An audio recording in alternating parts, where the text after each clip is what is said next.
Boa tarde, Sensação está começando agora. No programa de hoje, vamos falar da nossa língua portuguesa, o quinto idioma mais falado do mundo. Vamos começar falando do Museu da Língua Portuguesa, que acaba de ser inaugurado em São Paulo.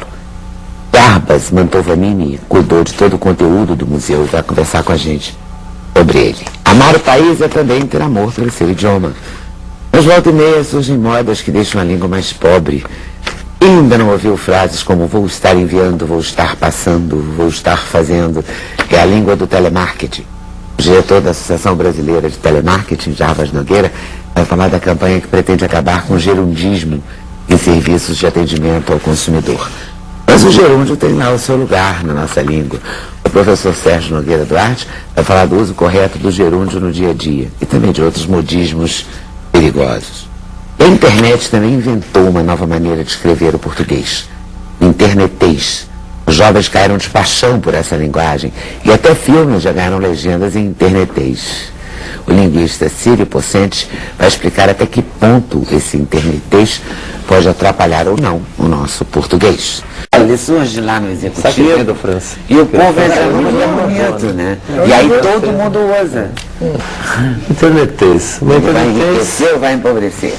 Porque ele é uma realidade. Eu excluiria o dilema. Acho que nem enriquece, nem empobrece. As línguas não pioram. É um fato, né?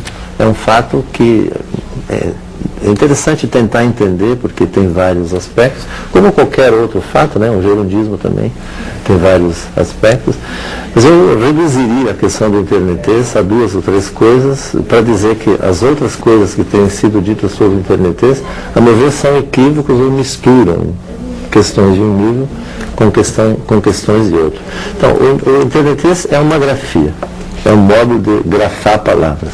Ele não é uma linguagem, ele não afeta o texto, ele não tem nada a ver com pensar mais ou menos profundamente, os jovens serem mais ou menos claros ou mais ou menos banais. É só uma grafia, né? Segundo, ela é usada num suporte específico. Ela é usada em computador. É possível, evidentemente, que alguém que escreve, passa uma tarde teclando, porque eles não digitam, eles teclam, né? E quando vai tomar alguma anotação, talvez use isso também. Mas muito provavelmente a maioria deles, na maioria absoluta das circunstâncias, não usa isso em escola ou coisa desse tipo, né? Então, é uma grafia, é usada em computador e é usada entre pessoas que pertencem a um certo grupo. É a grafia de uma tribo. Funciona um pouco como um critério de identidade. Eu já li coisa do tipo assim, isso é coisa de jovem, os meus pais evidentemente não entendem. Mas não é para entender também. É um pouco como uma gíria. Ela tem um papel de criador de identidade e ao mesmo tempo um papel de código secreto. Quando a gente era jovem que escrevia na língua do P, sei lá o que. A língua do P é um fenômeno um pouco mais amplo, mas enfim, e é uma brincadeira, a gente tem essa coisa de código. Claro, a língua do P tem essa coisa do código, né? E tem umas soluções que o internetês propôs que são muito interessantes por várias razões. Por exemplo, escrever não com N-A-U-M, né? Tem a ver com não usar o tio, é complicado de buscar o tio, então é mais fácil escrever mais letras, no caso, em outros casos eles abreviam, do que escrever o tio, né? Mas a solução é curiosa, porque a solução que eles dão para essa sílaba é igual à solução que um linguista brasileiro famoso deu para o ditongo nasal. Quer dizer que tem a vogal, a semivogal e uma consoante nasal, que nasaliza essa sequência e que desaparece quando você fala. Mas fonemicamente, estruturalmente, essa nasalidade existe. Tanto que ela aparece quando você deriva uma palavra. Por exemplo, o leão não tem N no fim, você fala leonino. Então o N está lá, né? Belém não tem nasal no final, em tese. Você fala belenense. Só quando você aumenta a palavra, quando você deriva, a nasal está lá. Você não fala quando ela está na posição final. Então é uma análise sofisticadíssima. E lamentavelmente muita gente lê na 1. Né? Já vi gente ler, eles escrevem na 1. Não, aí quem lê na 1 não sabe ler. Uma brincadeira que eu podia fazer, né? Você tem que ler não, e não na 1. João e não João. Né? O nome é João, não interessa como você escreve. O nome é João. É de certa forma caretice, porque para mim é mais difícil ler não como não do que não. Mas é uma questão de experiência, de prática, né? A comparação que eu faço, que fiz algumas vezes, é pegue uma página de anúncios de apartamentos, de casas, e tente ler. É mais difícil entre aspas, do que ler internet-texto, porque tem muito mais abreviação. Né? Agora, no jornal você vê esse tipo de escrita só nos anúncios, só nos pequenos anúncios. Anúncio de apartamento de página inteira, 2 páginas, você não vê esse tipo de coisa. Você só vê em pequenos anúncios. Por quê?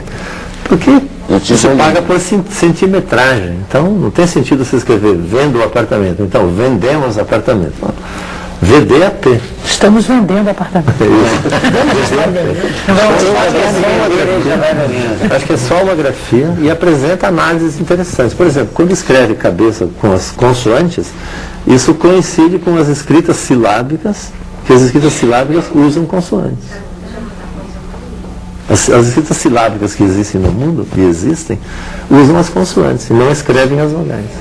E essa moçada está fazendo a mesma coisa. Ou seja, digamos assim, está reinventando uma longa tradição e está reinventando no mesmo caminho que a tradição constituiu essa tecnologia da escrita. Então, nada contra, do ponto de vista da avaliação intelectual, da capacidade, etc, etc. Pelo contrário, eles estão mostrando que a geração que vem aí talvez seja melhor que a nossa. Pelo menos no que se refere a isso. Estou escrevendo muito mais, talvez muita bobagem, mas nós também escrevemos muita bobagem. E menos do que eles. Né? Eu, digamos, se eu pudesse ser otimista em relação a alguma coisa, em geral não costumo ser, né? Eu seria otimista em relação a isso. Eu acho que a escrita está entrando mais na vida do brasileiro do que nunca. Nós somos uma civilização meio oral. Né? A gente vê uma placa, está escrito assim, metrô. A gente pergunta para o cara, onde é o metrô? A gente não acredita, a gente não é muito da escrita, a gente é mais da oralidade. E agora, ou para o bem ou para o mal, né, em função das tecnologias, etc., eu acho que a gente está entrando na era de Gutenberg.